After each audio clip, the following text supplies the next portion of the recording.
Newton पर coulomb. E Y की value क्या मिली, -8 न्यूटन पर कूलम। और ई एक्स की वैल्यू क्या मिली है भाई, -4 न्यूटन पर कूलम।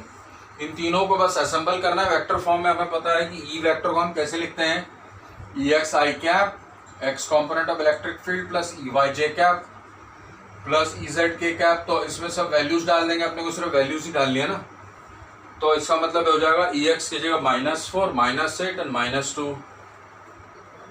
-4 आई कैप माइनस कॉमन नहीं लिखते हैं, प्लस 8 जे कैप, सॉरी 8 जे कैप है ना, 8 जे कैप प्लस 2 के कैप। देखिए इलेक्ट्रिक फील्ड की वैल्यू आ गई। मैंने सिर्फ वैल्यू सब्स्टिट्यूट किए, ई एक्स की वैल्यू उठा के -4 डाल दिया, ई वाई की वैल्यू निकाल के -8 डाल दिया और ई जेड की वैल्यू निकाल के -2 डाल दिया है। So this way you are able to get the electric field in vector form. Now if you want to find out the magnitude of the electric field, वो भी आसान है। So will be able to easily write down the magnitude of the electric field.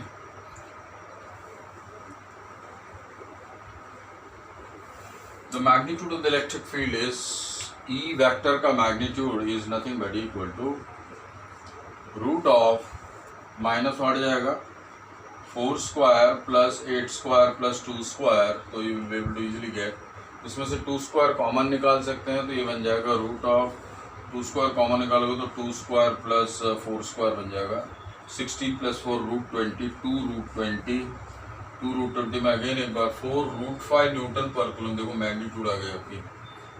So this is a very simple example and I don't think there is going to be any complex kind of things that is going to come in this in the boards level for ISC. देखो CBSE या Gujarat board में तो बिल्कुल आने वाला नहीं है। This is not in the curriculum of NCERT syllabus and even the Gujarat board is following the same book, तो इसका मतलब वो भी नहीं रहेगा आपका।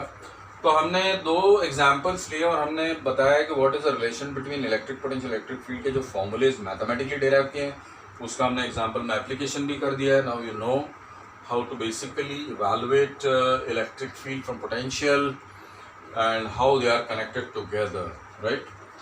अब हम आ जाएंगे इलेक्ट्रोस्टैटिक पोटेंशियल एनर्जी, मतलब जब चार्जेस रेस्ट पे हों और अलग अलग जगह पर बैठी हैं तो उनके कारण म्यूचुअल इंटरैक्शन के कारण जो एनर्जी होती है पोटेंशियल एनर्जी, वो हम कैसे डिराइव करें। So let's find out for a pair of point charges, then we'll extend it to for other situation. So the next topic is electrostatic potential energy.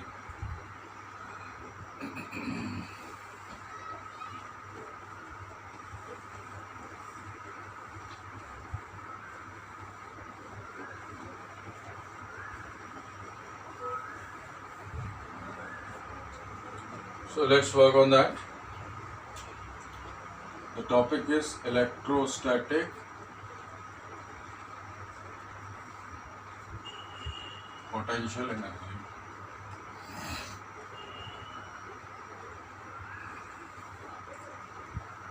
Now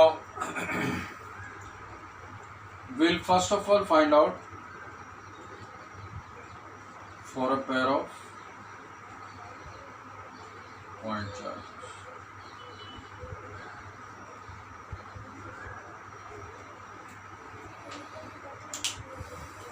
Now for a pair of point charges, what do you do? Electrostatic potential energy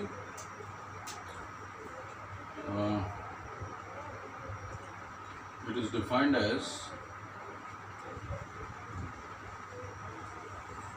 bringing the second charge. It is defined as bringing the second charge from infinity to the given point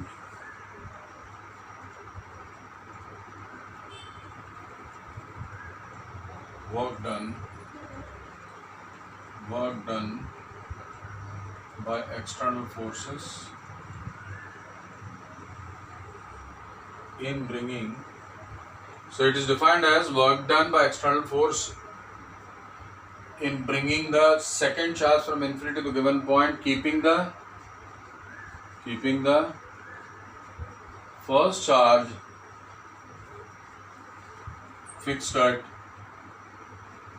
first charge fixed. Okay. सो अगर मैं दो charges लेता हूँ, for example Q1 Q2, और Q1 को यहाँ fix कर दूँ और एक Q2 को मैं इन्फिनिटी से लेकर और इस पॉइंट पर रखना चाहता हूँ, तो इसको मैं ले लेता हूँ R। तो मैं इस Q2 को इन्फिनिटी से ला रहा हूँ। हमने ऑलरेडी पढ़ा है कि what is the work done by an external agency in bringing the charge say Q2 from infinity to the given point. तो अगर मैं इन्फिनिटी को पॉइंट ए ले लूँ और इस पॉइंट को पॉइंट बी ले लूँ, तो फाइनल पोजीशन क्या हो गया बी, इनिशियल पोजीशन क्या हो गया ए। तो the work done in by an external agency to bring it is nothing but potential at B minus potential at A multiplied by Q2 हो जाएगा। अब Q2 जब आ रहा है इन्फिनिटी से और B तक पहुंच रहा है, और इन्फिनिटी को हमने पॉइंट A लिया है, और जो पॉइंट B है वो फाइनल पॉइंट है जहां पर आके Q2 बैठेगा, तो हमने एज एन एक्सटर्नल एजेंसी क्या काम किया, हमने ऑलरेडी डिराइव किया हुआ है कि it is nothing but the potential difference between the points B and A into the charge being brought. Now potential B and A में बना कौन रहा है, वो बना रहा है Q1। तो Q1 पोटेंशियल एट R क्या बनाएगा एंड पोटेंशियल एट इन्फिनिटी क्या बनाएगा, बस हमें यही चाहिए। So the potential at B produced by the charge Q1 located at R distance from here is nothing but K Q1 divided by R हो जाएगा। And what is the potential at infinity produced by this fellow, that is 0 because that is equal to K Q1 by infinity है ना। तो ये क्या चीज हो जाएगी, 0 हो जाएगी। दोनों फाइनाइट वैल्यू, नीचे इनफाइनाइट है, तो भाई आपने फाइनाइट से इन्फिनिटी को डिवाइड किया, 0 मिला आपको, तो फाइनल पोटेंशियल जो इनिशियल पोटेंशियल वो 0 था।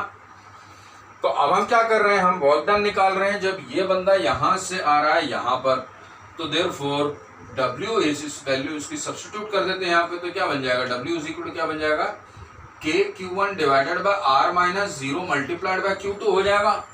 तो ये जो वर्क डन है वो क्या बन गया, K Q1 Q2 divided by R बन गया। Now this work done is exactly equal to the electrostatic potential energy. Now you will ask, what is electrostatic potential energy? What? It is the electrostatic potential energy of the pair.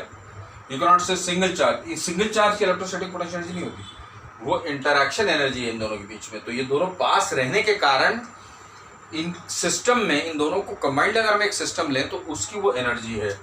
So therefore you say that the potential energy of the pair of charge U12 is equal to K Q1 Q2 divided by R. So that's the formula for a pair of point charges. Now the question is, can I extend this particular formula to a collection of charges? Yes, we can do that. If you have done mathematics in 11th standard, we know कि we need to identify the pairs in the group.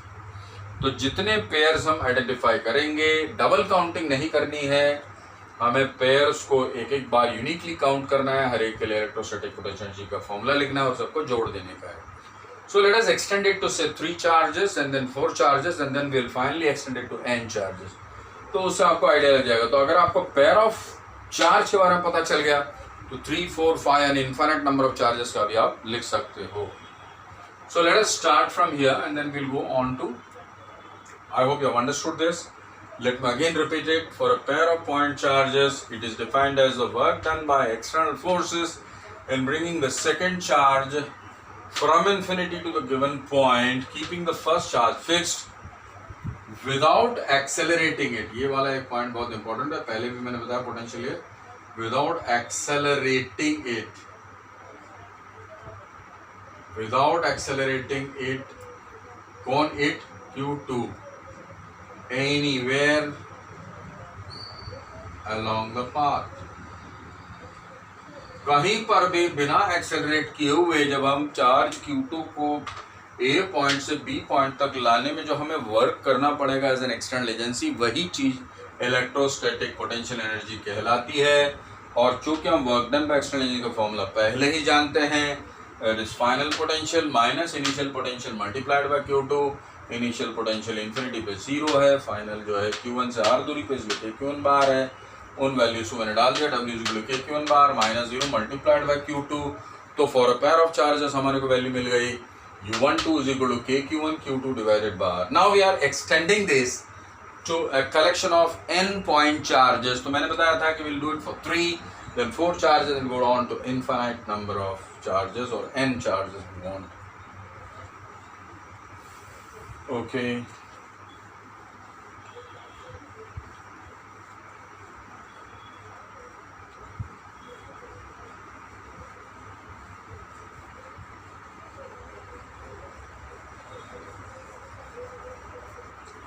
Let's see. I'll give you a configuration now. You should be able to read it or write it down very easily. एक Q1 charge यहाँ पर है भाई, एक Q2 है. इन दोनों के बीच की हम लोग दूरी है वो ले लेते हैं R12. सो हम क्या ले रहे हैं R12, क्योंकि ये फर्स्ट चार्ज है. एक चार्ज यहाँ ले लेते हैं, इसको हम Q3 ले लेते हैं. 1 और 3 के बीच की दूरी को R13 ले लेते हैं और 2, 3 और बीच में R23 ले लेते हैं. सिंपल कॉन्फ़िगरेशन है, वेरी सिंपल ज्योमेट्री है यहाँ पर. तो अगर अपन इस पेयर के लिए लिखेंगे तो कितने पेयर्स, सबसे पहले तो हमें आइडेंटिफाई करना है. तो it's so obvious here that there are only 3 pairs. So Q1 Q3 का एक पेयर बन जाएगा, Q1 Q2 का एक बन जाएगा और Q3 Q2 का बन जाएगा. तो हर पेयर के लिए अपन लोग एक एक एक्सप्रेशन लिख लेते हैं. So will write potential energy of the system is nothing but pair U12 का, पेयर U23 का और पेयर U13 का लिखना पड़ेगा.